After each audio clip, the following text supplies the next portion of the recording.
I would like to sincerely apologize to the Westies. Sorry, I was not ready. I did not expect. Although, nag-research na ko daan, nakita na ko nga gamay ang space. So, okay. Pero wala ko na prepare sa syagit-syagit.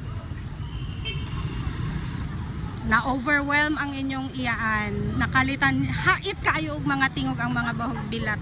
Joyous kayo siya nga event. Daghan kog na-meet ng mga bigwigs. Charing bigwigs! Nakapapicture na ko, happy na ko. Since first time na ko ni, next time na ko musukol. Hopefully na ay next time kay willing man ta musukol.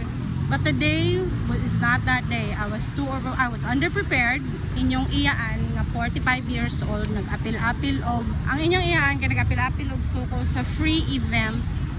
Nakalitan inyong iyaan. But that's alright. We can do better. We will do better. Pero sorry kaayo nga dili ko makakontinue og sukol karon. Musukol na lang ko sa Twitter. Pwede ko kaya na ako limpyo 3K tweets within my 9-hour shift. Bakit? During workday buhaton. Nakita na nako ang hashtag. Ihatagan ko hashtag ni Esa.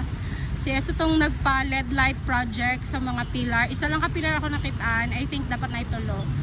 Unang BL sa inyong iyaan. Oh my God. This is life-changing. Amazing. Spectacular.